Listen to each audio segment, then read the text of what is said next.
a very short question with a very short answer. I'm thinking 15 or 20 seconds. The honourable member for Pontiac. My colleague still hasn't answered my question. Would she agree with a federal government using the notwithstanding clause to limit women's rights with no legal review or no restraints? The honourable member. I already answered that question. I wonder if my colleague will say whether she is willing to defend Quebec and whether she is supportive of Bill 21, which was legitimately passed by the Quebec National Assembly. She, as a Quebec member, seems to be saying that Quebec does not have the ability to pass its own laws. Déclaration des députés. The honourable member for Scarborough Centre, Don Valley East. Thank you, Mr. Speaker. Mr. Speaker, yesterday, Canada took an important and historic step, formally recognizing the sovereign state of Palestine. I would like to thank the Prime Minister, the Minister of Foreign Affairs, and the millions of Canadians who told their government how important this is to them.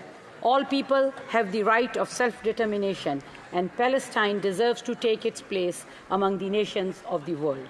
This is an important advancement of Canada's long-standing support for a two-state solution, where a free and democratic Palestine lives alongside a free and democratic Israel in peace and security. We must not lose sight of the genocide happening in Gaza and illegal occupation of West Bank. There must be a ceasefire. Humanitarian aid must reach those in need. Hostages and prisoners must be freed. There must be two-way arms embargo. All those responsible for war crimes, including genocide, must... The honourable member for Prince Albert. Mr. Speaker, the riding of Prince Albert and the people of Saskatchewan have an esteemed agricultural history.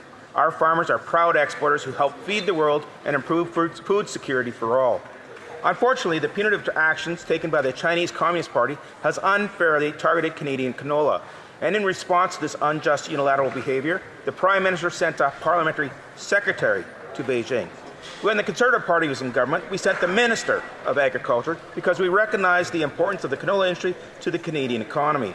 This Liberal government, Mr. Speaker, fails to properly understand the significant negative impacts of this Chinese trade action will have on Saskatchewan, our farmers, and the Canadian economy. It is about time that our Prime Minister recognizes the challenge at hand and shows Canada that our farmers and our jobs are worth fighting for.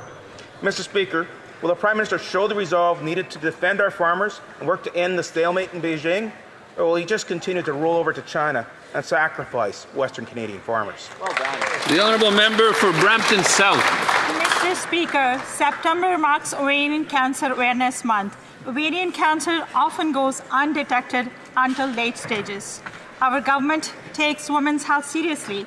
In the last election, we committed to stronger data collection and advanced research, including the use of artificial intelligence to close long-standing gaps in women's and seniors' health care. Better data means better outcomes. In Brampton, many are leading by examples, from the Canadian Cancer Society's Run for the Cure to the Lavender Fire Truck campaign in Brampton. I also recognize local organizations like Cancer Warriors and Walnut Foundation and others for their dedication for raising awareness for cancer. Mr. Speaker, I urge all Canadians to prioritize early screening. Early detection can save lives, and it gives families the best chance for successful treatment. Thank you, Mr. Speaker. Honourable member for Oshawa. Mr. Speaker, I rise today with pride on behalf of Oshawa to celebrate a landmark moment for our community. The relocation of the Firewolves franchise to Oshawa is about more than a National Lacrosse League team. It's about investing in youth, local culture, and our city's economic future.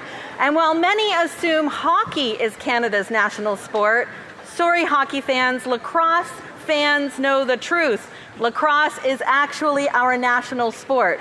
Oshawa's lacrosse roots run deep, from the legendary Green Gaels and their 7 straight Minto Cups to today's Firewolves calling the Tribute Community Centre home. Starting in the 2025-26 season, we'll see new jobs, more tourism, and inspiration for young players. Mr. Speaker, I invite all colleagues to join me in congratulating the Oshawa Firewolves, their players, staff, and fans as we begin this exciting new chapter. Hear, hear. The Honourable Member for Winnipeg Centre.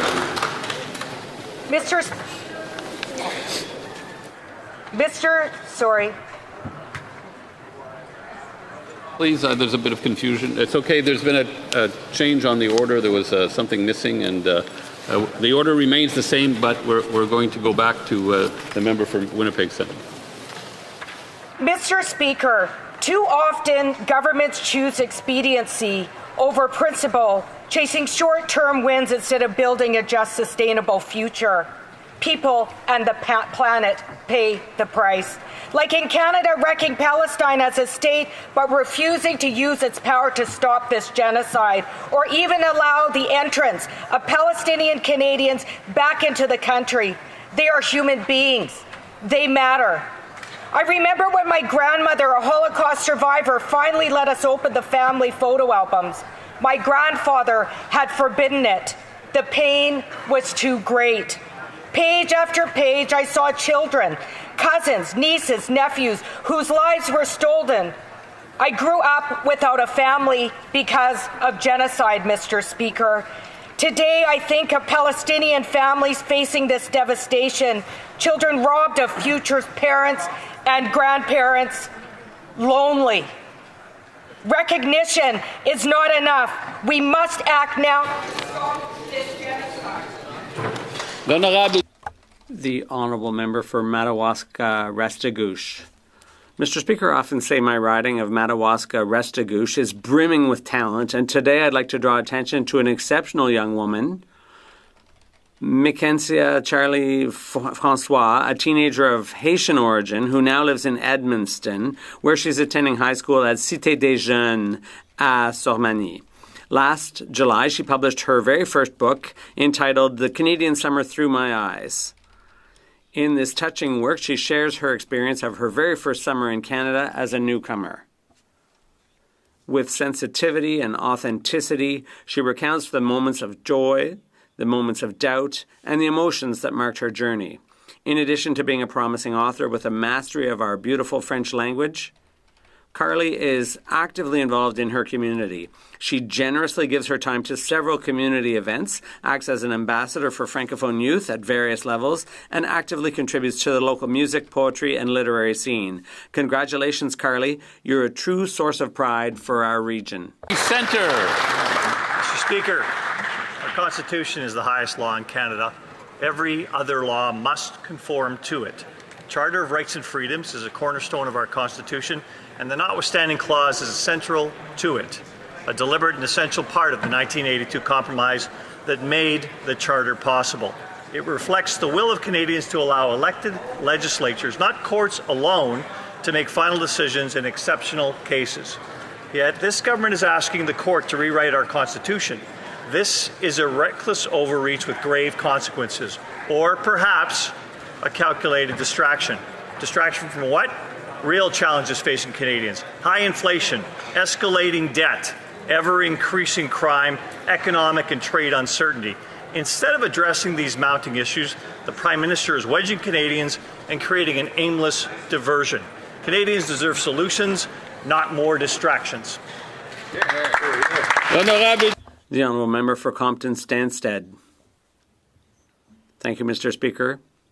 On this occasion of Gender Equality Week, I want to highlight the key and often invisible role of women in agriculture. For generations, women have played key roles on farms, be it in the field, barn, or office, and their work has remained in the shadows without formal recognition.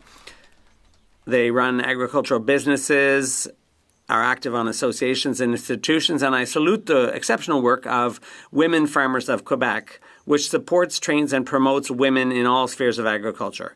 It's also with sadness that I note the recent tragic passing of its president, Valérie Fortier. Her passion, leadership, and commitment left their mark on the entire agricultural community. My deepest thoughts are with her 3 children, her father, and her partner, and all the women farmers in Quebec. I pay tribute to her memory and to the resilience of women farmers here and all those who continue her fight. Thanks to them, the future of agriculture is stronger, more inclusive, and more equitable. Thank you, Mr. Speaker.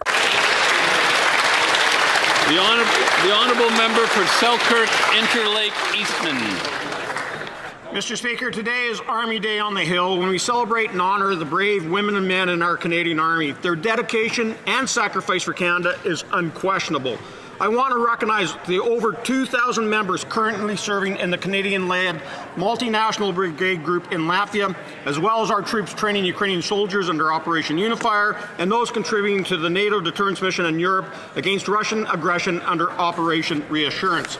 And this summer, we saw our soldiers deployed to assist wildfire efforts in Manitoba and across Canada as part of Operation Lennis. Our troops cannot do all of this without the support of our military families, who are the backbone of our members as they endure long deployments away from home. Conservatives will always support our women and men in uniform and will continue to press for them to get all the kit they need to carry out the important missions we ask of them. Thank you to all our Army heroes for your amazing service, and a shout out to all those who are joining us on Parliament Hill today.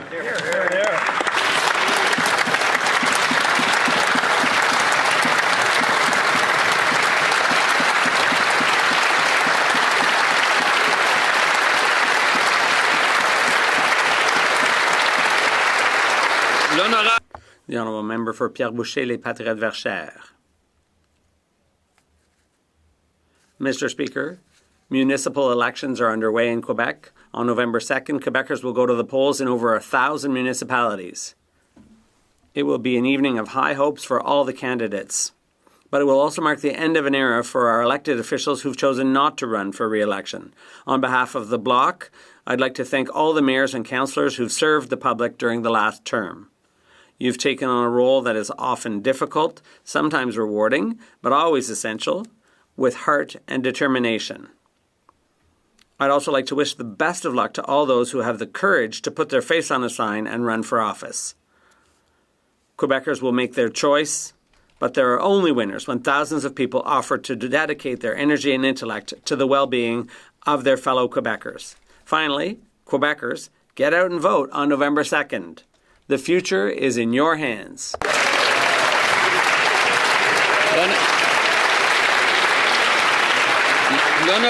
The honourable member for Dorval, Lachine, LaSalle.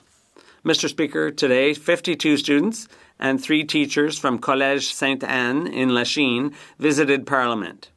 Founded in 1861 by the Sisters of Sainte-Anne, this institution is one of the oldest schools in Quebec. For nearly 165 years, it has educated students who have contributed, among many other things, innovation, entrepreneurship, and remarkable scientific achievements that have had an impact not only in Quebec and Canada, but all around the world. The teachers at St. Anne teach with dedication and energy, preparing students with the knowledge and skills they'll need to succeed in their chosen careers. I'm delighted to welcome them here, so that they can observe democracy in action up close. Perhaps among these students are tomorrow's members of Parliament. Whatever paths they choose, I wish them every success and happiness in life. The honourable member for Flamborough, Glanbrook, Grant North. Mr. Speaker, the Prime Minister promised the fastest growing economy in the G7. Instead, we have the fastest shrinking, with higher unemployment, record household debt, and the most expensive housing. Another Liberal broken promise. Wow. He told Canadians to judge him by grocery prices. Well, they're rising even faster today. Another Liberal broken promise. He promised to build, baby, build. Instead, it's block, baby, block. Housing starts are projected to drop 13%. Another Liberal broken promise. He promised elbows up tariffs against the U.S., then remove them without a deal. Another Liberal broken promise. He promised to spend less and invest more. Well, spending is way up, the deficit is doubling, and $63 billion in investment has fled Canada. Another Liberal broken promise. Broken promises, Mr. Speaker. That's all this Prime Minister has delivered. Slogan. Way to go, Dan! The honourable member for Mississauga, Erin Mills. Mr. Speaker, cricket has come to Ottawa. Today we are joined by Canadians representing over 300,000 women and men that play cricket across our country and millions that watch and cheer the sport. Today is the third annual cricket match between Canadian parliamentarians and the Commonwealth diplomats, where we square off and we pitch for peace. Today is more than about just sports. It's about building friendships across the world, celebrating cricket's growth here in Canada. For many MPs and senators and diplomats, today will be their first time playing cricket, but it will not be their last. I want to thank all the representatives of cricket who have joined us from coast to coast to coast, and thank you, Hassan Mirza, President of the Canadian College Cricket, for his leadership in helping put this together. Mr. Speaker, Canada needs to invest in our young cricketers representing us all over the world, and we're hopeful that we can continue to pitch for peace to build a stronger nation. Thank you. The honourable member for Hastings, Lennox and Addington, a parliamentary cricket game? The Prime Minister claims to be pro-resource development, but mere months ago he was praising the authoritarian government in Beijing for understanding, quote, engineering solutions to issues around emissions, end quote, and their willingness to, quote, engage in the global commons in and around the climate, end quote. He happily gives the ambitious leadership of the Chinese Communist Party this high praise while they were doing the exact opposite of responsible environmental stewardship, constructing several new coal power plants. But, as we are increasingly seeing with this Prime Minister, he prefers platitudes over planning and progress. Coupled with his personal connections to Brookfield, securing a $250 million loan to the Chinese state-owned bank, Canadians are increasingly realizing that this Prime Minister is not only a walking conflict of interest, he is an anti-energy leader in Canada, and his behaviour proves it. Way to go, Shelby! The honourable member for Beauport-Limoilou. Thank you, Mr. Speaker. I had the privilege this summer of meeting with the Ukrainian Alliance of Quebec, an organization that plays a vital role for its members and our entire community.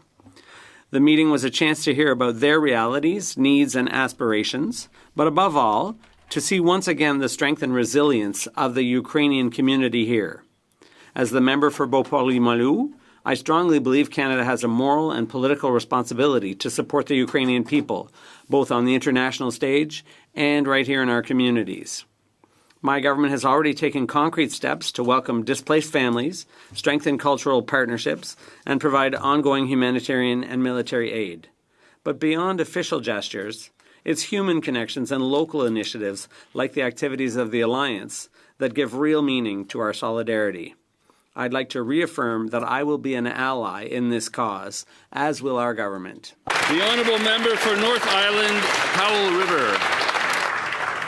Well, Mr. Speaker, it looks like the Minister of Public Safety accidentally told the truth. Yesterday, we learned in leaked audio that the minister privately acknowledged what Conservatives have been saying publicly for years, that their attacks on law-abiding firearm owners and their gun confiscation scheme is politically motivated, will do nothing for public safety, is completely unenforceable, and is a giant waste of nearly $1 billion of taxpayer money. This at a time when violent crime has surged and gun crime in particular under this Liberal government is up 130%. Wow. Now, we already know that the minister doesn't know what an RPAL is, that he doesn't know his own government decriminalized hard drugs in BC. How many more failures, scandals, and embarrassing moments does one man need to have before Canadians get a new Minister of Public Safety? The honourable member for Bay of Quinte. Mr. Speaker, this summer an extraordinary business in my riding of Bay of Quinte achieved a fantastic milestone. Sprague Foods hit 100 years of operation. Founded in 1925 as a seasonal cannery in Prince Edward County, the company has grown through 5 generations into the only remaining cannery in the region. From preserving local vegetables and producing soups now found on shelves across Canada, Sprague Foods has stayed true to simple, natural ingredients while adapting to changing markets. In a time when buying Canadian-made products is more important than ever. Sprague Foods is a key partner in supporting our local economy with good jobs and food security. So on behalf of myself and this entire House, congratulations to Sprague Foods on the past century, and cheers to 100 more. And Mr. Speaker, I would also like to acknowledge the Canadian Armed Forces we have here today for Army Appreciation Day. Thank you for all your service. Oral questions.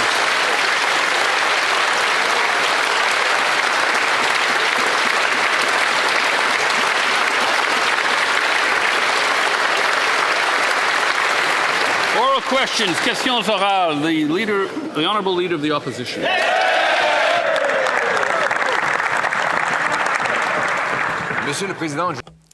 Mr. Speaker, I must admit that I've never seen this before. On Monday, a minister said that his own program would not work. He was caught on recording saying that. Then, on Tuesday, he announced that he would go forward with the program. He was right on Monday. It's a waste of $750 million, which will be taken away from our border and police services. It will be used to go after hunters and sports shooters. Will the Prime Minister sack this minister? The Honourable Minister of Public Safety. Merci pour la question. Thank you for the question. Let me just take this opportunity to talk about the compensation program that we launched today. The pilot will take place in Cape Breton. There are roughly, yes, I want to thank the colleagues from Cape Breton for their support, but I also want to thank the police chief, as well as those who are going to step forward and apply for the rebate, Mr. Speaker. This is smart policy. We're moving forward on it, and I fully believe that we will be able to implement this throughout the country over the next year. The Honourable Leader of the Opposition. But he said the exact opposite in the recording, Mr. Speaker. He admitted that confiscating $750 million worth of our arms will not work. And he even made a promise to his renter. He promised to hire 1,000 border agents. Meanwhile, 400% of firearm crimes are from firearms that come up from the border. He lost 600 dangerous criminals somewhere on our streets, and he doesn't even know how to define a firearm or what's a dangerous firearm. So he's not capable of doing his job. Will the Prime Minister sack him? Mr. Speaker, public safety are not binary choices. You could do both, Mr. Speaker. We can ensure that guns are off our streets by ensuring that people who are able to turn in their firearms are able to get compensated for those prohibited weapons. That is what we're doing with the launch of our gun buyback program today. We will continue to make smart criminal justice reforms to ensure that criminals are off our streets and bail is tougher for repeat violent offenders, Mr. Speaker. The Honourable Leader of the Opposition. Well, I have to admit, Mr. Speaker, in all my years here, I've not seen this before. On Monday, a minister says that his program won't work. On Tuesday, he says he's going ahead with the program, a program that will take $750 million away from frontline border and police services to go after Grandpa Joe's hunting rifle, a waste of money that police say they won't implement and that the minister was caught on recording saying they will never implement. He even promised to bail his tenant out of jail if he breaks the law. When will the Prime Minister fire this minister? The Honourable Minister of Public Safety. Mr. Speaker, let's be clear. If Grandpa Joe is using AR-15s to go hunting, I think we have to have a much more serious conversation about hunting. What we're going forward, Mr. Speaker, are 2,500 prohibited weapons, AR-15s that are killing people around the world, including those in mass casualty incidents in Canada, Mr. Speaker.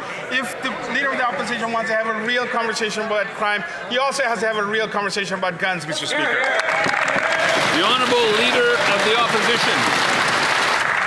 Mr. Speaker, that minister did have a real conversation about guns. He was caught on tape admitting that his program won't work because it will go after legitimate hunters and sport shooters rather than after the 80% of guns that are used in crime which come illegally across the border. He admits that his $750 million program won't work. He offered to bail his tenant out of jail if he breaks the rules. He lost track of 6,000 foreign criminals in our country. He admits he doesn't know what a gun license is. More than half of Canadians don't feel safe under his watch.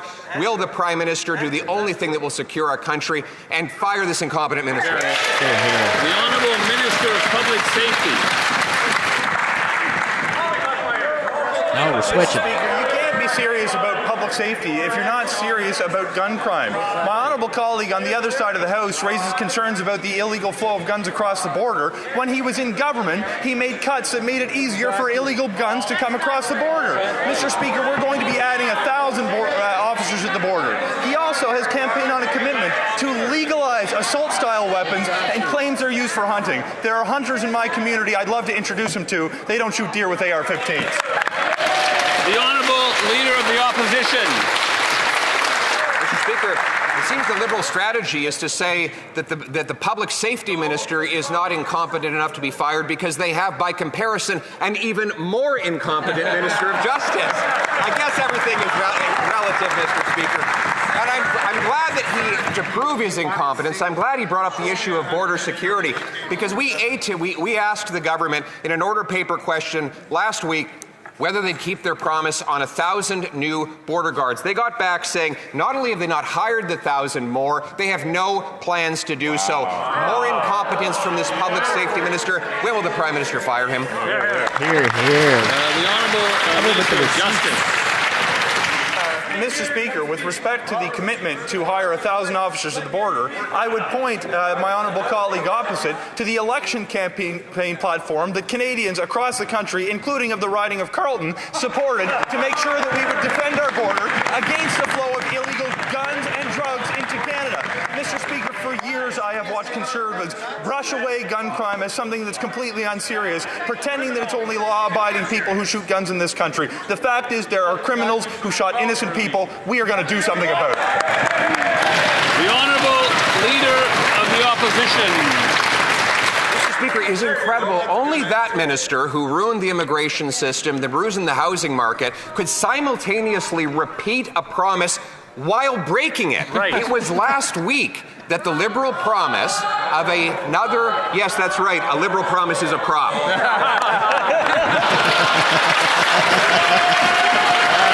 Here, here.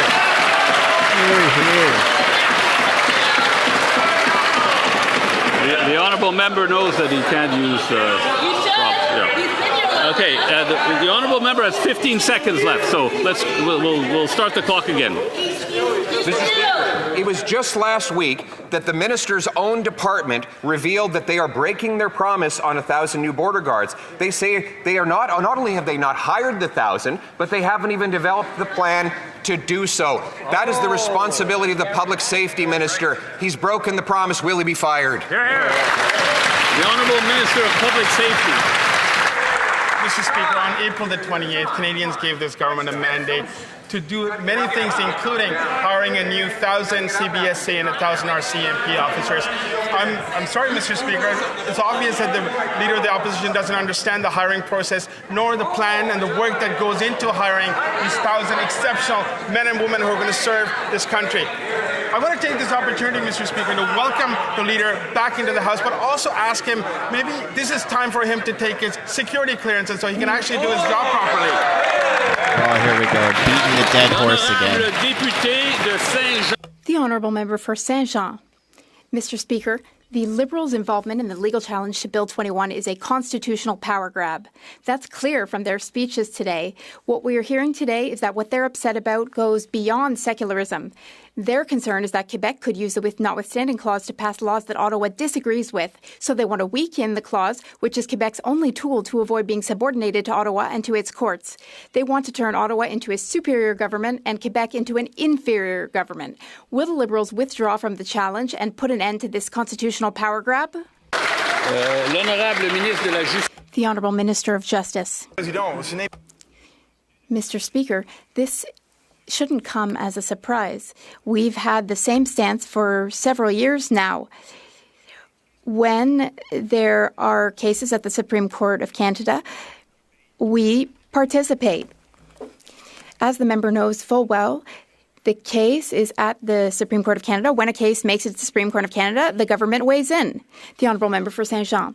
Mr. Speaker, the Liberals are doing more than just challenging Bill 21. They want to ensure that they have a say in all of Quebec's laws. What their factum suggests is that Quebecers do not have a good enough judgment to be allowed to pass our own laws without supervision from Ottawa. And to prove their point, they rely on completely apocalyptic examples, such as the possibility that Quebec could use the notwithstanding clause to legalize slavery or arbitrary executions. Mr. Speaker, exaggeration is the argument people make when they have no other argument. Since their factum doesn't contain any real arguments, why don't they withdraw it? The Honourable Minister of Identity and Canadian Culture. Mr. Speaker, my colleague talks about exaggeration. Well, she's the one exaggerating. She's laying it on pretty thick. And the answer to her question, well, she already answered it. Courts cannot change the Constitution. We're not weighing in to guarantee that the courts can change the Constitution. As we said yesterday, the only body that can change the Constitution is the Parliament. We are weighing in to protect the Canadian Charter of Rights and Freedoms. The Honourable Member for Jean-Pierre. Mr. Speaker, if the Liberals want to amend the Constitution and Section 33 on the notwithstanding clause, then let them launch a round of constitutional negotiations. Let them reopen the Constitution if they want to change the rules. Let them treat Quebec and the provinces as equal partners in a public debate rather than going through the courts. Let the Liberals respect their own federation and behave democratically, Mr. Speaker. Will the Liberals withdraw their insulting factum? It insults Quebecers. And will they withdraw from the challenge to Bill 21? The Honourable Minister of Justice. Mr. Speaker, quite the contrary. We do not want to change the Constitution. We want an opportunity for the court to clarify the Constitution. Now, the case has made it before the Supreme Court, and the Supreme Court is the appropriate forum for making arguments, not here in the House of Commons. Mr. Speaker, gun crime is up 130% under this Liberal government. And what's their answer? Targeting law-abiding hunters and sports shooters. This minister was caught on leaked audio accidentally telling the truth about the Liberal gun buyback scheme. He admitted it's not worth the money, that it will go over budget, that it's politically motivated, all for optics, but worst of all, that it's not even going to work. Yet this Prime Minister is telling the Minister full steam ahead. He's actively trying to sell a program that he admits will waste $750 million and not improve public safety. Why won't the Prime Minister just fire this Minister? The Honourable Secretary of State. Mr. Speaker, I'd like to start by setting the record straight. The program, which was announced at noon today, will buy back assault weapons. This will not affect hunters. I repeat, this will not affect hunters. All reasonable hunters do not need to use assault-style weapons, which will be bought back. That's what we announced today. All Canadians are looking forward to this program. We've been talking about this since 1999, since the terrible feminicide. The needs are the same today, and we're going to get this done. Thank you. Mr. Speaker, it was the public safety minister who set the record straight when he was caught on tape saying that this program won't do a thing for public safety. They're not taking guns away from criminals. They're letting criminals out on the street. And now they're diverting $750 million that could actually go to things that would protect Canadians. That's money being diverted away from the border where illegal guns and drugs could be stopped. It's $750 million that's not going to new border agents to deport foreign criminals. Mr. Speaker, why won't this Prime Minister just do the right thing and fire this incompetent public safety minister? The Honourable Secretary of State. Thank you, Mr. Speaker. Will understand a bit more. That program is to remove in the hands of Canadians firearms that are designed to kill people, not for hunting. And it is not a waste of money because Canadian wants those firearms out of the street. They voted for us. We said we will do that. We will do that. The honourable member for Leeds, Grenville, Thousand Islands, Rideau Lakes. In a leaked audio recording, the Liberal Public Safety Minister said that their gun buyback program won't keep Canadians safe and that it's a waste of money. Well, we agree on both counts, but he's pressing ahead. And he launched an assault on licensed law-abiding gun owners today. But gun crime is up 130% under these Liberals, that Liberal minister and that Prime Minister. The minister's job is to keep Canadians safe, and he's saying himself that this $750 million program won't do that. Will the Prime Minister fire his minister? The Honourable Minister of Public Safety. Thank you, Mr. Speaker. This opportunity, I appreciate the opportunity to be able to clarify what we're doing, Mr. Speaker. First and foremost, whatever the member opposite said is factually incorrect. I support this policy, Mr. Speaker. That's why I brought this forward today at 12:30 this afternoon. I, along with several of my colleagues here, as well as Police Chief of Cape Breton, as well as the Deputy Commissioner of the RCMP, announced the compensation program as a pilot first in Nova Scotia, and we will be expanding it across Canada, Mr. Speaker. I invite the party opposite to get on board and to ensure that guns are off our streets. The Honourable Member for Lethbridge.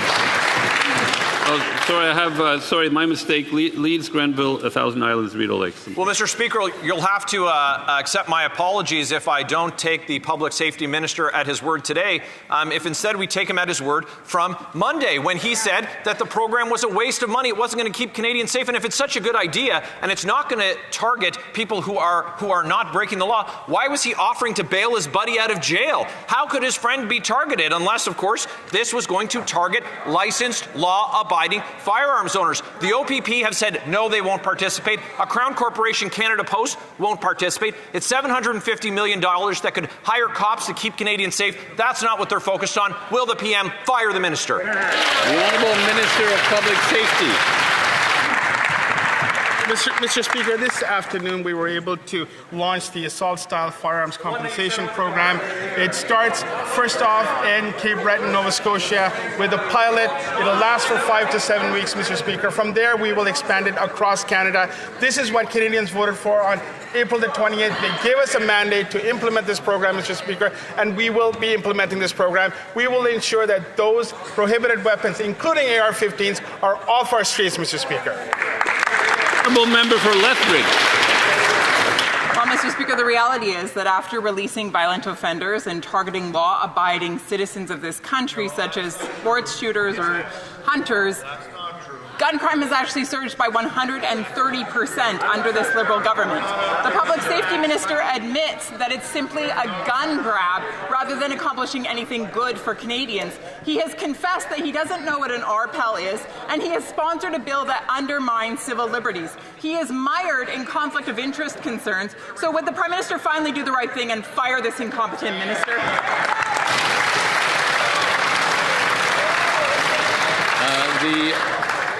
The Honourable Secretary of State for Rural Development. Thank you very much, Mr. Speaker. My colleague spoke in French, and then she spoke in English, and the Tories still didn't get it, so I will speak slow, Mr. Speaker. This is not about hunting. This is not about infringing upon people that are out there legally hunting, Mr. Speaker. And I got a lot of people from rural Saskatchewan and northern Saskatchewan that enjoy hunting. This is not about hunting. It is about stopping the violence, stopping the AK-47s from crossing our border, and keeping.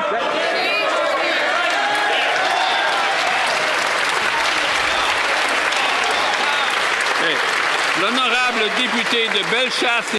The Honourable Member for Bellechasse, Les Etchemins, Lévis. The Minister of Public Safety was caught in leaked audio admitting in a recording that the Liberal gun confiscation program is not worth the $750 million he's about to spend on it. Mr. Speaker, he knows it, we know it. This program will accomplish nothing other than inconveniencing law-abiding Canadians like hunters. The program will not reduce gun crime, which is increased by 130% under these Liberals. Canadians do not trust this minister to implement a policy that he himself acknowledges is ineffective. The only option is for the minister to resign. Will he do so? The Honourable Secretary of State. I thank my colleague for her question in French. You know, and she knows as well, that the tragedy at Polytechnique set things in motion in Canada so that we could remove assault weapons from our streets in Canada and in Quebec. It's incredibly important. Now, we have a gun registry with different types of guns. What we're doing today through our program will not affect hunters who are using reasonable hunting weapons. This will only prevent weapons which can kill people. The Honourable Member. Here's the situation, Mr. Speaker. The Liberals have increased gun crime by 130%. That's a fact. The Minister of Public Safety admitted that the Liberal gun confiscation program is political. That's a fact. He also admitted that it will be ineffective. So the government is heading for disaster with this gun program. It won't make our streets safer. Will the Prime Minister demand the minister's resignation? The Honourable Secretary of State for Nature.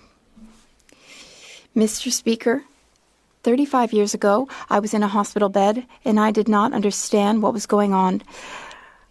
I did not understand that something like that could happen to me in Canada.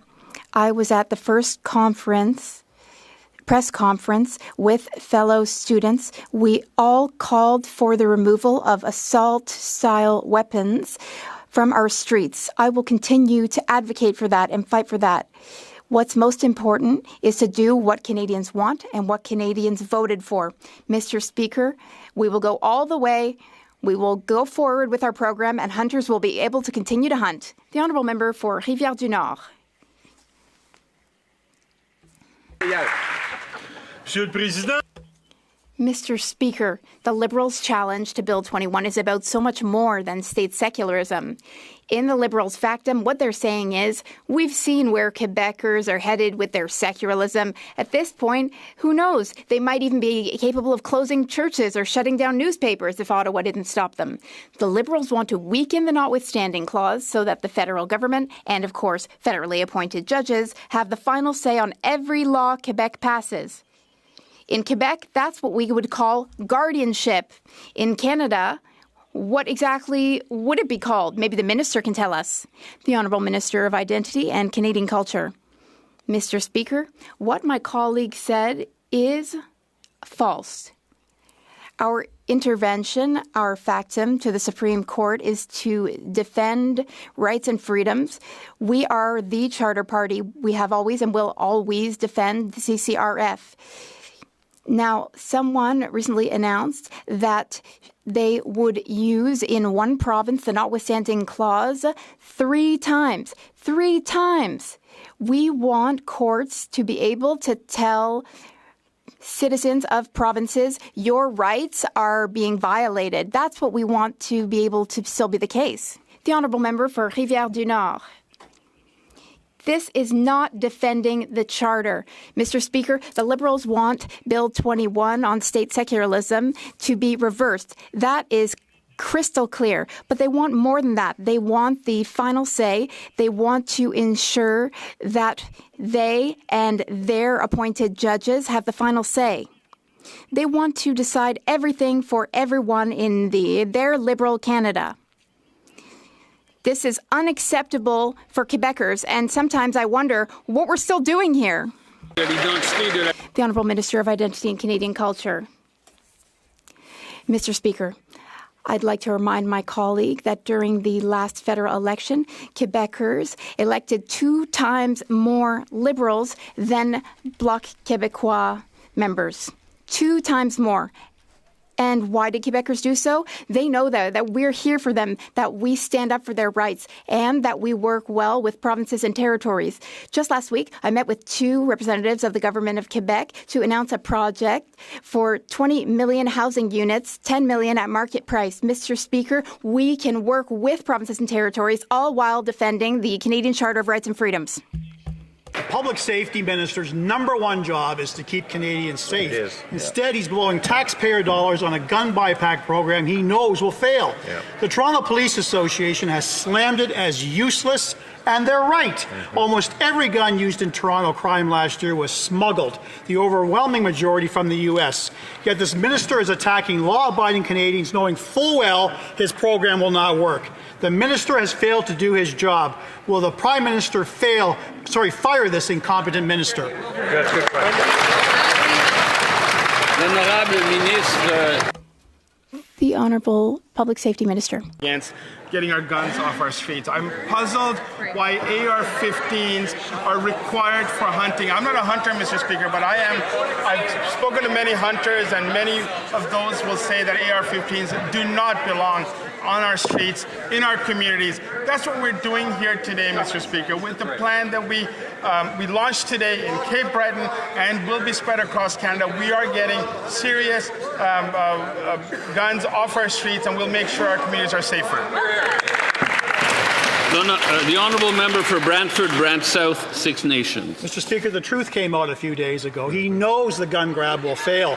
He was caught on tape admitting it will blow the budget and that it'd be better to lock up criminals committing the crimes. Sorry, Minister, your words were not misguided. They were the truth. That's right. But today he's blindly plowing ahead, not to protect Canadians, but because the Prime Minister wants a political stunt. That's right. If he knows it'll fail, admits it'll waste millions, and says it's all about politics, why is he still in charge of public safety? That's a good question.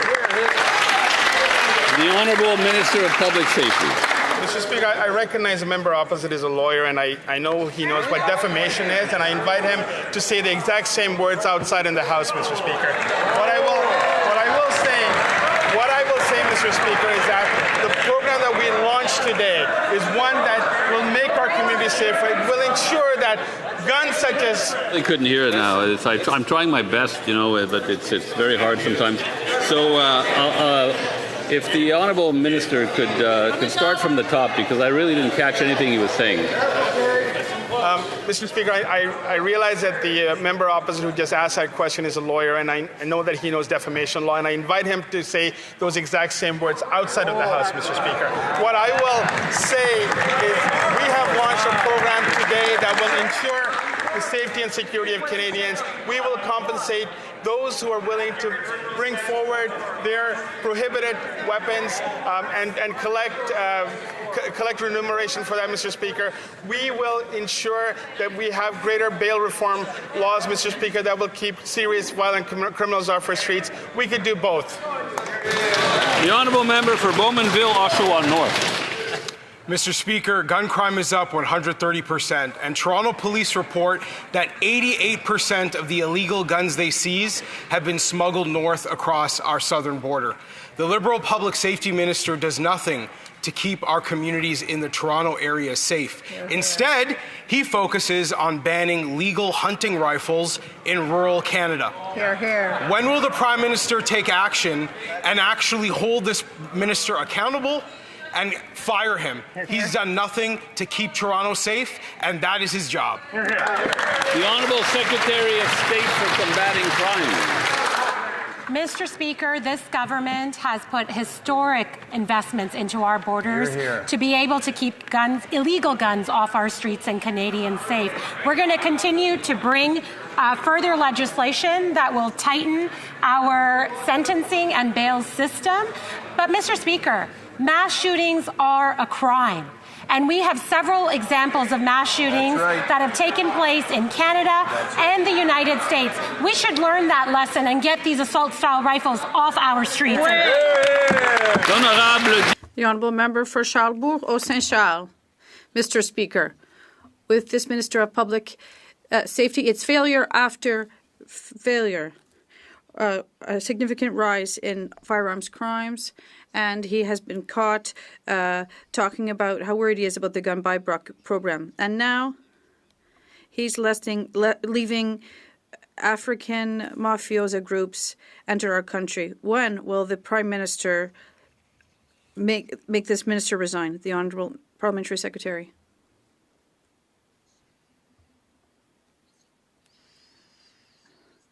Mr. Speaker, sorry.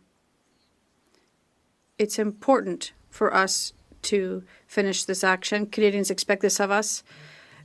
It's important for us to respect the commitments we've made, and this program will allow us to do this. And I think that all Quebecers, all Canadians expect this of us.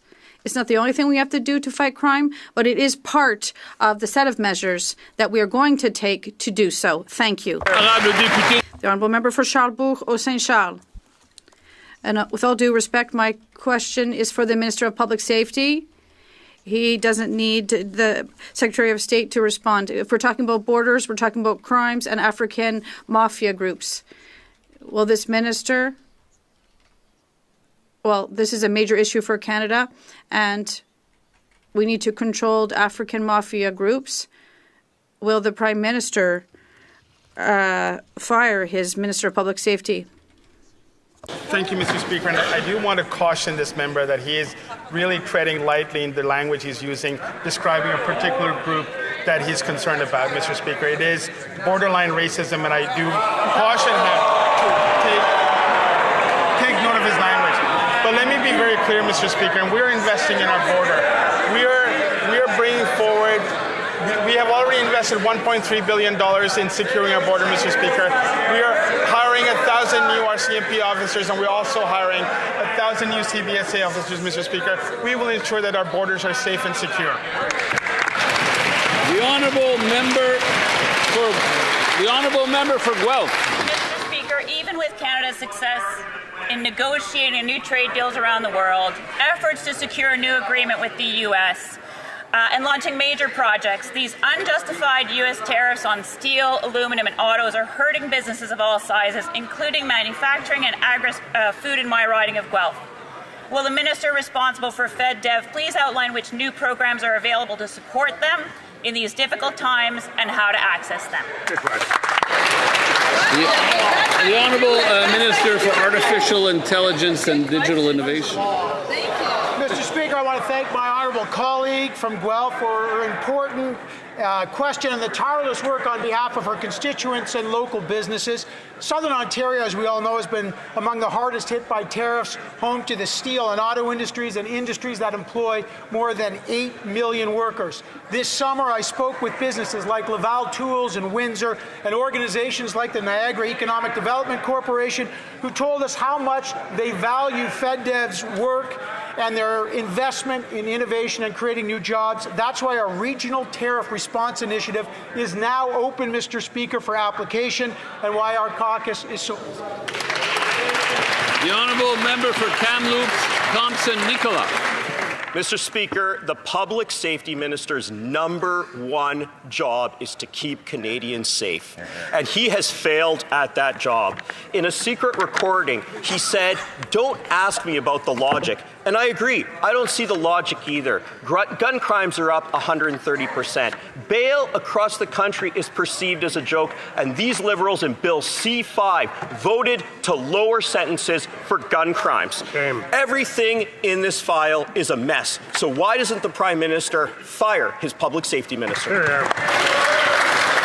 The Honourable Minister of Justice. Mr. Speaker, when it comes to public safety in this country, we agree that there is work to do when it comes to bail reform and to tighten sentencing, which is why we will be introducing legislation that makes the criminal justice system treat serious crime with more serious consequences going forward. But a point of disagreement between the government and the opposition is the role of assault-style weapons in this country. Mr. Speaker, my constituents at home in Nova Scotia and Canadians that I meet in every province believe that it is common sense to take guns that are designed to kill people off our streets. It is remarkable that the Conservatives have a contrary view. The Honourable Member for Kamloops, Thompson-Nicola.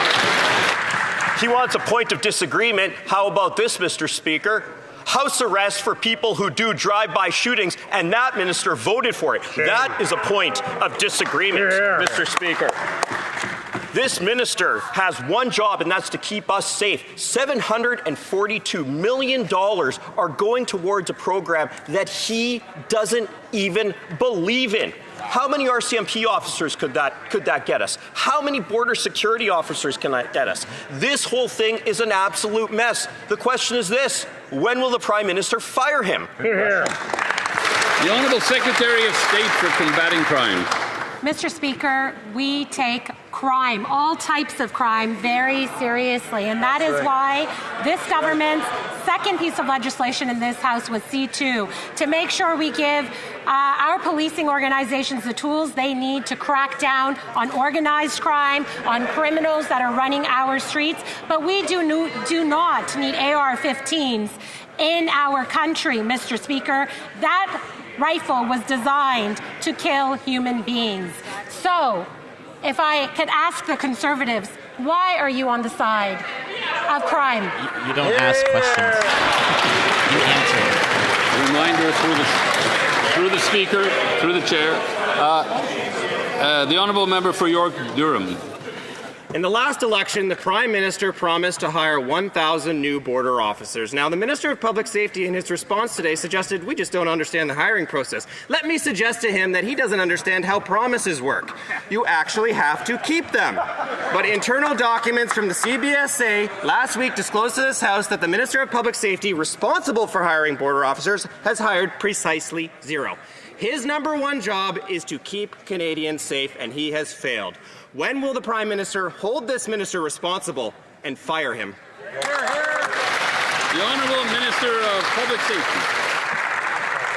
Thank you, Mr. Speaker. We made a promise in the last election, Mr. Speaker. On April the 28th, Canadians gave us a mandate, and we're fulfilling that promise this afternoon, Mr. Speaker. We've launched the compensation program where in Cape Breton, as a starting point, we were piloting the ability for individual owners who have prohibited firearms to turn it in to law enforcement, who will collect it, who will inspect it, and who will then advise on the compensation, Mr. Speaker. This will be spread across Canada in the coming weeks, Mr. Speaker. I look forward to the support from the member opposite who's really... The Honourable Member for York Durham. Mr. Speaker, the minister says he's taking this seriously, but his own response to this House tells a very different story. Not only has he failed to hire a single new border officer, he doesn't even have a plan to hire any. He has failed to keep the government's promise, failed to hire new border officers, failed to stem the flow of illegal guns across the border, and failed to keep Canadians safe, his one and only job. So when will the Prime Minister hold this minister accountable and fire him? The Honourable Minister of Public Safety. Mr. Speaker, we look forward to welcoming 1,000 new RCMP and 1,000 new CBSA officers to the ranks of our frontline public service, Mr. Speaker. I was in Regina, Mr. Speaker, speaking to the RCMP training facilities. We are getting prepared to be able to train the 1,000 new RCMP officers we will be onboarding over the next several years, Mr. Speaker. It is important that we continue to invest in law enforcement. That's exactly what this Prime Minister committed to. That's exactly what we'll be doing. The Honourable Member for Calgary Nose Hill. Over the summer, it was revealed that the Public Safety Minister lost track of 600 non-citizens with serious criminal records who were set to be deported.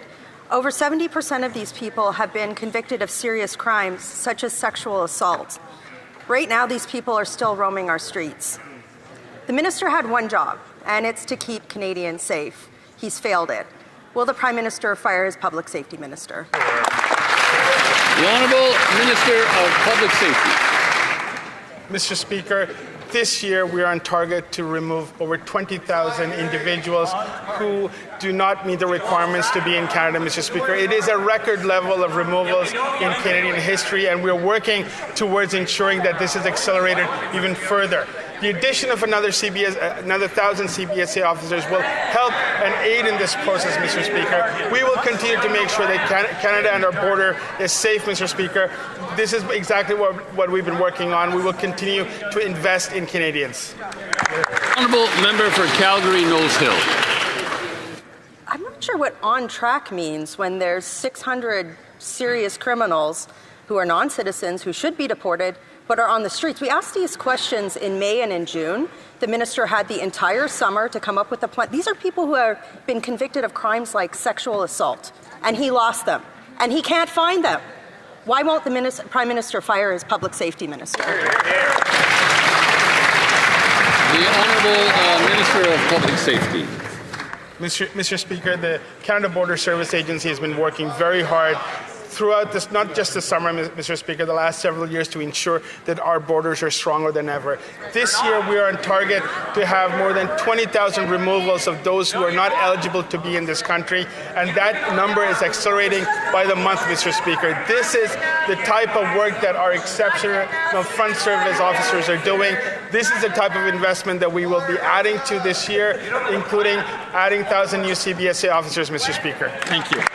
Honourable member for St. Albert, Sturgeon River. Mr. Speaker, the Minister of Public Safety got caught on tape telling his tenant that he need not worry about the Liberals' $750 million gun buyback because he could simply ignore it, and then proceeded to joke that he would bail him out if he got arrested. In other words, the Minister of Public Safety effectively counseled his tenant to break the law. In the face of this serious ethical lapse, will the Prime Minister fire this minister? The Honourable Minister of Public Safety. Mr. Speaker, I appreciate another opportunity to talk about our compensation program that we launched today.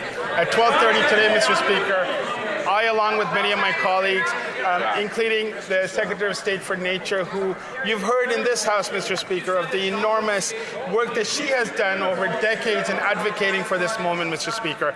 Survivors across Canada have asked for this, Mr. Speaker. It's important that we get weapons such as AR-15s off our streets. That's exactly what we've done. We'll be expanding this from Cape Breton to across Canada over the next 5 to 7 weeks, Mr. Speaker. It's just AR-15s, that's it. It's the only thing they can think of. Mr. Speaker, it doesn't end there. On tape, the minister admitted that the buyback rips off law-abiding firearms owners when he promised his frustrated tenant to personally pay the difference in value for his confiscated firearm.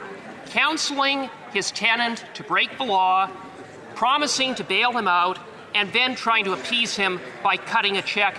How many ethical lapses is it going to take before the Prime Minister fires this incompetent minister? The Honourable Minister of Public Safety. Mr. Speaker, I invite this House, I invite the members opposite to have a serious conversation about guns, Mr. Speaker. When you want to talk about crime, when we want to work together to ensure that our streets are safer, it needs to be a serious conversation. It cannot be hyperbole, Mr. Speaker. What we've announced today is to take off from our streets weapons that should not be in possession of Canadians, which include AR-15s, Mr. Speaker, that are lethal and that can destroy people, Mr. Speaker. This is why we brought forward this plan. We're starting in Cape Breton. We're going to be expanding it across Canada, Mr. Speaker. I invite members opposite to support this. The Honourable Member for Elgin, St. Thomas, London South.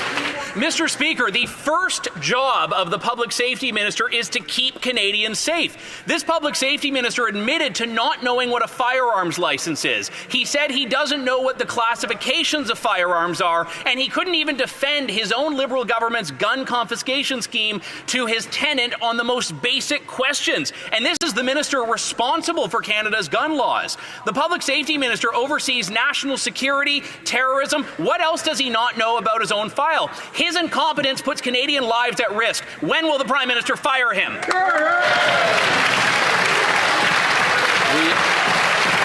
Honourable Minister of Public Safety.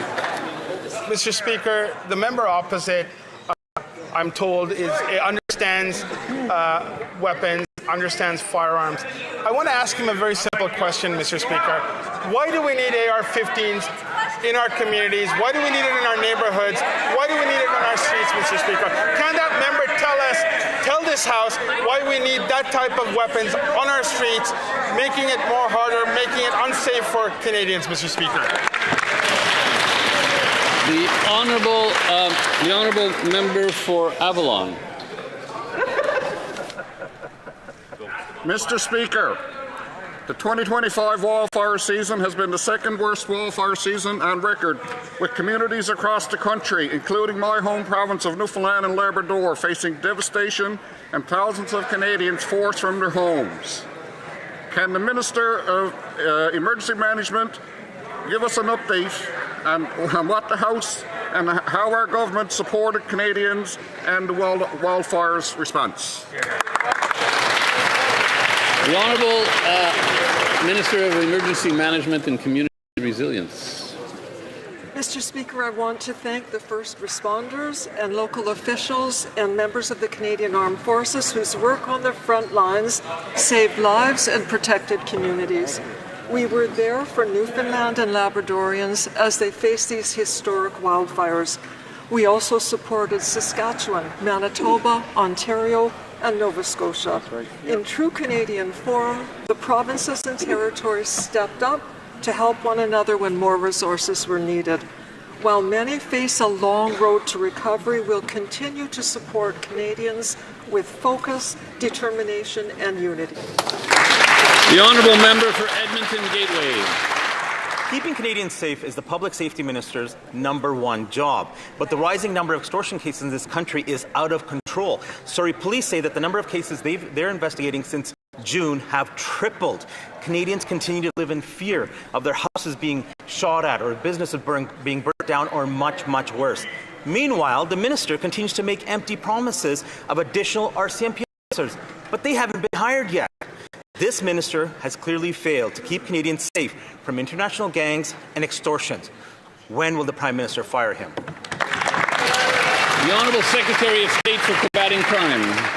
Here. Mr. Speaker, extortion is illegal in Canada. It carries a very stiff penalty. The Conservatives would like people to believe that it is legal to extort people. It is not. There are minimum sentences that extortion carries. Right. We've created a national task force that is working and monitoring all extortions and connecting police agencies across this country. Many arrests have been made. We won't stop there. We'll continue to go after extortionists.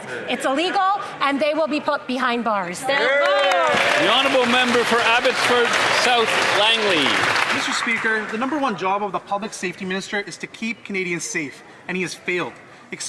Up 330%, especially in my riding of Abbotsford South Langley. The minister has not yet labelled the Bishnoi Gang as a terrorist organization who are responsible for widespread violence in Canada. Designating the Bishnoi Group as a terrorist entity will arm the law enforcement with the critical tools needed to prosecute the gang activities. Politicians nationwide have been calling on this. Will this minister resign today, or will the Prime Minister finally fire him for his poor behavior? Hear, hear. The Honourable Secretary of State for Combating Crime. Mr. Speaker, public safety is a top priority for this new government. National security experts independently evaluate and make recommendations on terrorist entity listings. This work is ongoing, and we hope to have a decision very soon. Mr. Speaker. The Honourable Member for Calgary Skyview. Mr. Speaker, extortion cases have skyrocketed by 330%. This past Saturday night, my community was targeted by Bishnoi terrorists who carried out a shooting followed by an attempt to extort the victim. This gang is actively threatening innocent Canadians, causing fear in neighborhoods like mine. Yet, this minister has failed to label them as a terrorist organization. My question to the Minister of Public and Safety is simple. Will this minister resign, or will the Prime Minister fire him today? The Honourable Secretary of State for Combating Crime. Mr. Speaker, it is the RCMP that first came out to expose the Bishnoi Gang in this country as an organization that is actively working in our neighborhoods. Crime to extort Canadians, we will go after them. We've created a national task force to address this issue. Our national security experts are independently evaluating the listing of Bishnoi as a terrorist organization. I hope they will arrive at a decision soon so that we can continue to keep our communities safe. The Honourable Member for Hamilton Centre. Mr. Speaker, Canada's new government has been elected on the promise to spend less, invest more, and make government more efficient. Can the President of Treasury Board update this House on the red tape review he has been recently launched and how it will help ensure more effective service delivery for Canadians? Where's the Trump clip? I can't understand him. It's the Thank you, accent. Mr. Speaker. I'd like to thank my honourable colleague for this question. Canada's new government is taking bold actions and delivering results. We're eliminating red tape to improve efficiency and to deliver better and faster services to Canadians. We have received almost 500 proposals since launching our red tape review. That's impressive. These initiatives will make the government more efficient to build the strongest economy in the G7 and to build Canada strong. The honourable member for Portneuf, Jacques Cartier. Mr. Speaker, what another fine mess this Liberal government has made of the firearms issue. Crime is up 130% under these Liberals, and the minister is targeting the wrong people by attacking honest citizens who are hunters and sports shooters. The new Minister of Public Safety says privately that the famous gun buyback is a waste of money and the budget will skyrocket, but under pressure from the PM, he must hypocritically continue the program. The minister has no legitimacy. When will the Prime Minister fire him? The Honourable Secretary of State. Thank you, Mr. Speaker. I'd like to thank my colleague for his question. Canadians want to live in a safe environment, and for 35 years they know that assault-style weapons can cause massacres in Canada. It happened to me. It happened to other Canadian citizens in Portapique and across Canada. And what we're going to do today, that starts in Cape Breton, and I'd like to thank the Cape Breton team that is starting this pilot project. We are going to remove these assault-style weapons from our streets to make our country a safer one. Thank you. The honourable member for Vancouver East. The Liberal government abused their power one too many times by invoking Section 107 of the Labour Code as a backdoor to order striking workers back to work. They did it with rail, port, and postal workers. And they tried to do it with Air Canada flight attendants. QP National fought back and defied the back-to-work order. Trade unions across the country stood firmly on the side of flight attendants to say unpaid work don't fly. Will the minister respect the constitutional right of workers to free collective bargaining and repeal Section 107 of the Labour Code? Yes or no? Honourable Minister of Jobs and Families. Mr. Speaker, yesterday I had the privilege and honour, along with Secretary of State of Labour, to meet with the Canadian building trades unions who are standing strongly with our government as we plan to build the strongest economy in the G7. We talked about the major projects that are going to provide great jobs for tradespeople, unionized tradespeople across this country, and the importance of having unionization in this country to protect a strong middle class. And Mr. Speaker, I will tell you that this government will always act quickly to support labour rights and to support industrial peace. The honourable member for Courtenay Alberni. Canada is facing record wildfires that are destroying communities, critical infrastructure, and lives, while also creating dangerous air pollution that harms human health. Yet Canada still doesn't have a sovereign aerial firefighting fleet. In Port Alberni, Coulson Aviation is a world leader in retrofitting aircraft, such as the retired CC-130 Hercules, that could continue to protect Canadians and create high-skilled jobs here at home. Will the government commit in this budget to establishing a permanent national aerial firefighting fleet so Canada can defend our communities from climate disasters while also meeting its NATO obligations? The Honourable Minister of Emergency Management and Community Resilience. Mr. Speaker, we're living in a reality where natural disasters are more frequent and more severe. I'm actively working with provinces and territories, Indigenous partners and other stakeholders on how we can strengthen coordination and capacity. Throughout the summer, I met with first responders, local officials, and members of the Canadian Armed Forces to hear their first-hand experiences with wildfires this season. We'll ensure that communities have the tools they need to respond, recover, and rebuild. Thank you. Il y a un rappel au règlement. Point of order. Berthier-Masquinon. The member for Berthier-Masquinon. Thank you very much, Mr. Speaker. My point of order is about last week. You'll remember there was a point of order with the immigration minister who had said, I'll say this in another language to make sure I'm understood. And last week it was raised as a point of order. It wasn't an attack. We didn't call for an apology, but we just asked her not to use those terms and to withdraw them. That didn't happen, and that's why it's happened again today. Mr. Speaker, with all due respect to the Secretary of State for Nature, but to say to another member, I'm going to say this in the other language to make sure they understand. Well, first of all, that affects official languages. Both official languages have to be accepted and used in this place. And, Mr. Speaker, it also shows a lack of respect for the work of the interpreters who do a high-quality job. And if there's someone who doesn't hear what's said, I would strongly recommend they wear their earpiece. And that helps keep the noise down if people will just use their earpieces instead of shouting. I won't call for the Secretary of State to withdraw those remarks because it didn't work last week. But could you at least remind everyone here to have respect for the use of the language of our choice and for the work of our interpreters who do outstanding work? Thank you.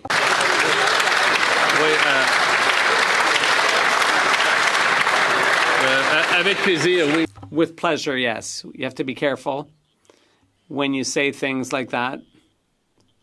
As I said last week, it's just a figure of speech when you say that, but perhaps it's not the best way to speak here. So that's duly noted, the point that the member for Berthier-Masquinon has raised.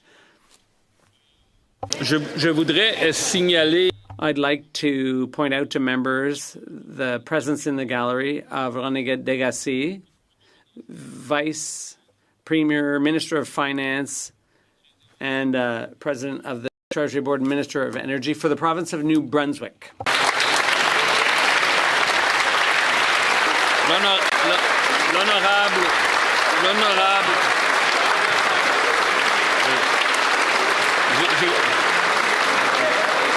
J'ai pas terminé. L'honorable. I'm not finished. There's the Honorable Jean-Claude Damour, Minister of Education, Training and Labour, and for Intergovernmental Affairs, and for Immigration for the province of New Brunswick.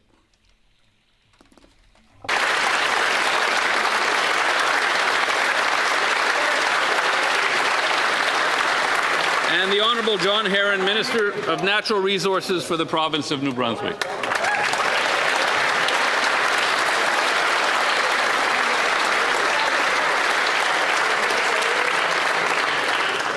It being 3:16, the House will now proceed to the taking of the deferred recorded division on the motion of Mr. Scheer relating to the business of supply. Calling in the members.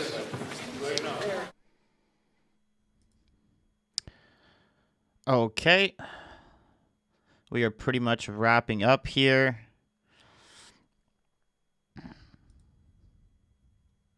There are no other committees that we're covering in the afternoon, but tomorrow there will be Stephen Guilbeault, so that'll be interesting. That's after question period. But today pretty much everything that's interesting is in camera. So there will be no committees after this. We'll be done for the day.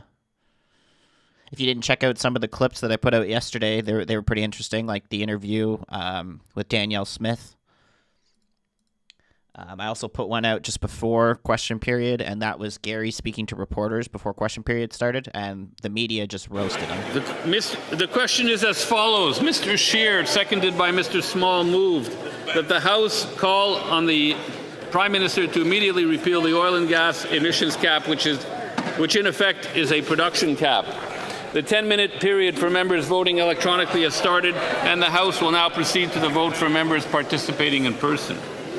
All those in favor of the motion will please rise. Mr. Doherty. Mr. Doherty. Mr. Schmale. Mr. Schmale. Mr. Brock. Mr. Brock. Mr. Bazan. Mr. Bazan. Mrs. Block. Mrs. Block. Mrs. Thomas. Mrs. Thomas. Mr. Dedtel. Mr. Deltel. Mr. Paulus. Mr. Paulus. Ms. Dancho. Ms. Dancho. Mr. Chong. Mr. Chong. Mrs. Stubbs. Mrs. Stubbs. Mr. Barlow. Mr. Barlow. Mr. Albus. Mr. Albus. Monsieur d'Entremont. Monsieur d'Entremont. Mr. Small. Mr. Small. Mr. Mazer. Mr. Mazer. Mr. Jennis. Mr. Jennis. Monsieur Brassard. Monsieur Brassard. Mr. Moore. Mr. Moore. Monsieur Beltud. Monsieur Berthold. Mr. Workington. Mr. Workington. Mrs. Cramp-Nyman. Mrs. Cramp-Nyman. Mrs. Roberts. Mrs. Roberts. Mr. Morin. Mr. Morin. Mr. Ross. Mr. Ross. Madame Vien. Madame Vien. Mr. Godin. Monsieur Godin. Monsieur Martel. Monsieur Martel. Mr. Cooper. Mr. Cooper. Mr. Lloyd. Mr. Lloyd. Mr. Caputo. Mr. Caputo. Mr. Van Popta. Mr. Van Popta. Mr. Kelly. Mr. Kelly. Monsieur Généreux. Monsieur Généreux. Monsieur Gould. Monsieur Gould. Mr. Viss. Mr. Viss. Mr. Tucker. Mr. Tucker. Mr. Steinley. Mr. Steinley. Mr. Lobb. Mr. Lobb. Mr. Baldinelli. Mr. Baldinelli. Mr. Davidson. Mr. Davidson. Mr. Malello. Mr. Malello. Mr. Calkins. Mr. Calkins. Mr. Lawrence.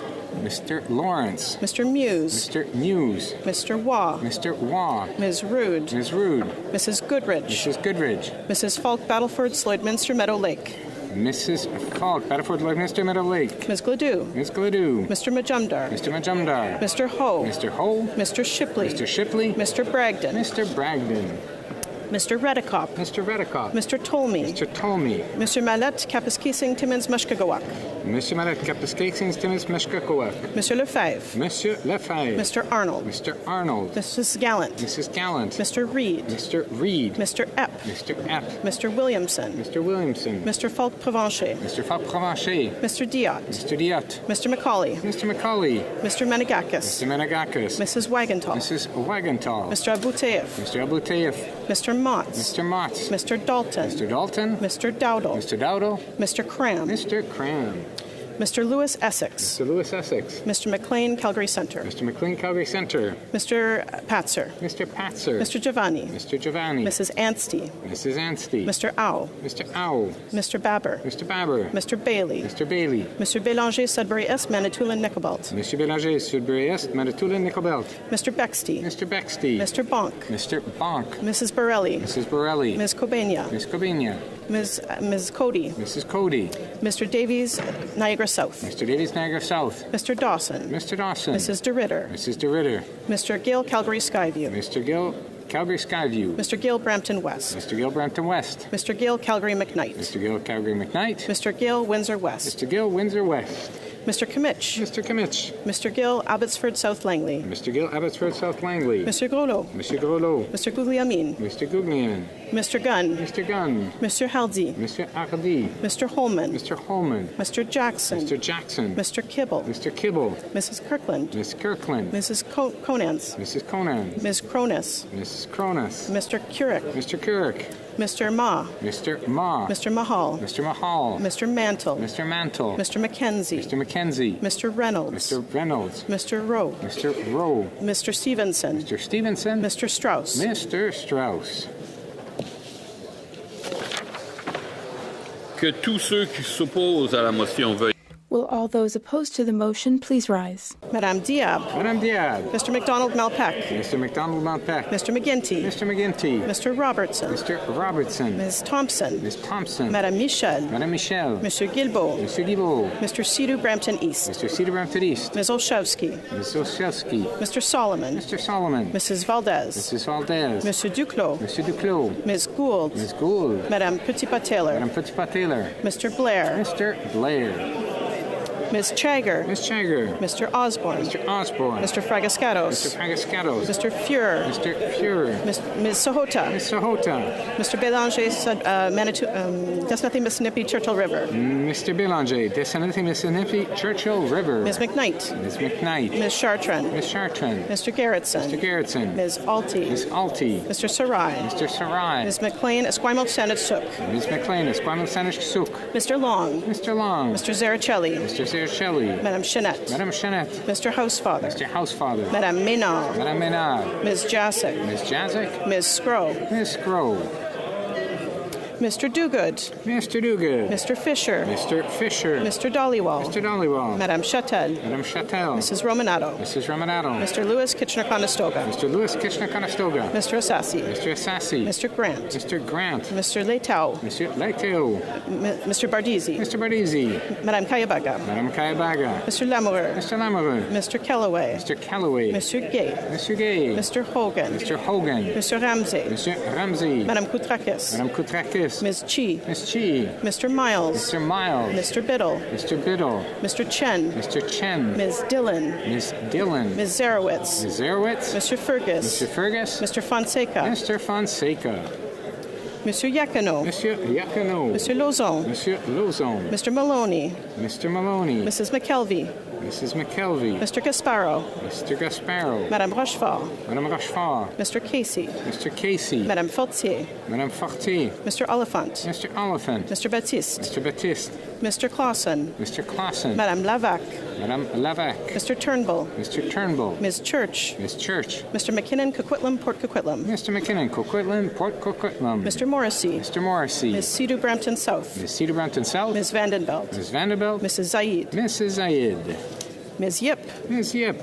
Mr. Ailson. Mr. Ailson. Madame Lapointe, Rivière des Mille Îles. Madame Lapointe, Rivière des Mille Îles. Mr. Baines. Mr. Baines. Mr. Coteau. Mr. Coteau. Ms. Hepfner. Miss Hefner. Madame Lapointe Sudbury. Madame Lapointe Sudbury. Mr. Sousa. Mr. Sousa. Mr. Carr. Mr. Carr. Ms. Akan. Ms. Akan. Mr. Al Saoud. Mr. Al Saoud. Madame Auguste. Madame Auguste. Mr. Chang. Mr. Chang. Mr. Clark. Mr. Clark. Mr. Connors. Mr. Connors. Madame Dandurand. Madame Dandurand.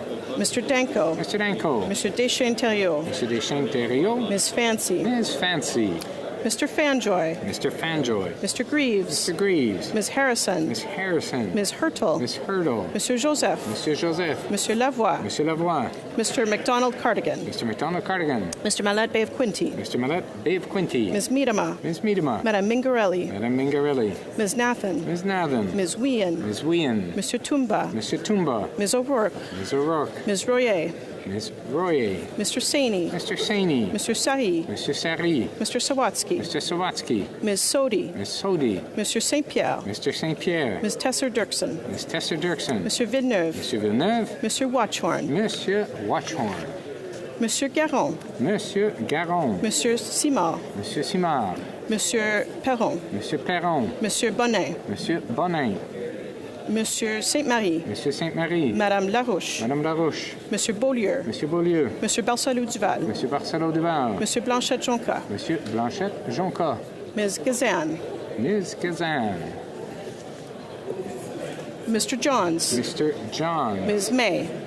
Ms. May. La Chambre attendra.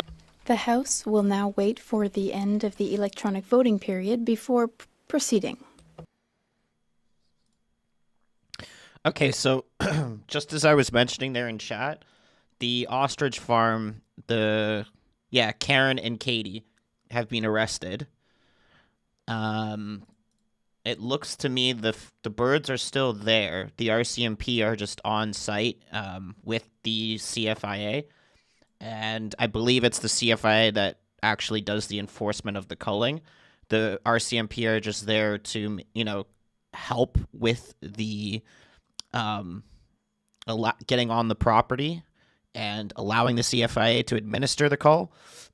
But I guess the mother and daughter were maybe obstructing. I'm not 100% sure. I can't figure out why they were arrested, but they have been arrested. So, yeah, just an absolutely ridiculous circumstance. We have two things going on at the same time that are both ridiculous. Don't want to get rid of the oil and gas cap. Liberals want to keep it on, but they say build, baby, build. And yeah, I don't know. And then also, you can see on the other, like the Universal Ostrich Farm has its own channel, and it's live streaming the feed of the birds. And then Rebel News is also live streaming the entrance feed. So you can see the birds are still currently there, but the police have actually entered the property, taped it off. It's just absolutely insane.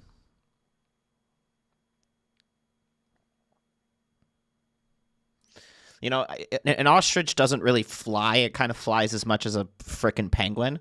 But if it could fly, I just wish those things could just fly away and just, like, catch me now.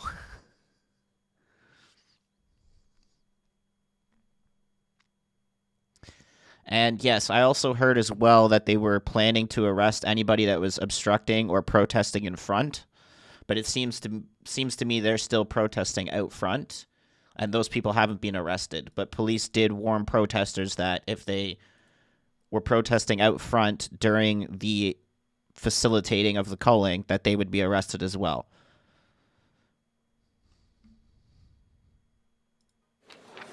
I wish to inform the House that the electronic voting period has ended. If members were unable to vote due to technical difficulties, they may now use the raise hand function and the chair will recognize them. Je ne vois pas de main levée. I do not see any hands raised. Le bureau va maintenant. The table will now compile the results of the vote. Yeas pour 140, 140. Nays contre 192, 192. And shut down. 142 to 190. Or 140 to 192. There's a point of order from the honourable member. Speaker, across the way we noticed that the honourable member from Honoré Mercier was out of his chair for the significant duration of the time that the vote was being counted. He was speaking with the leader of the Green Party. I just want to confirm if or not he intended to vote in the House or if he had done it by app, because as I think the House wants to remember that a member can't leave their seat when they're in the middle of voting if they did vote here in the House. The honourable member for Honoré Mercier, could the honourable member for Honoré Mercier clarify where he voted? Yeah, I did not leave the chamber, but my apologies for standing up, but my intent was to vote. New backbench Liberal doesn't know how the rules work. Okay, we're going to call it here, though. Question period, same time tomorrow, 2 p.m. Eastern Standard Time. Right after that, we're going to be in committee with Stephen Guilbeault, and that should be pretty interesting. So there'll be 2 live streams tomorrow, and I'm going to go ahead and get some clips out on the channel from other stuff. I might even make a video about this ostrich scenario, because I know some people aren't fully familiar with what's going on, and I've been following it pretty closely. But yeah, if you guys haven't, go check out, Rebel News' stream. Go check out the ostrich farm stream, Universal Ostrich Farm. You can just go on YouTube and search ostrich farm. Should be like the first thing that comes up. And yeah, otherwise, if you guys aren't going to be with us tomorrow, we will be live as well on Thursday. And thanks for watching, everyone. I hope you guys have a fantastic rest of your day, fantastic evening, and I will see you guys tomorrow. So, cheers, guys.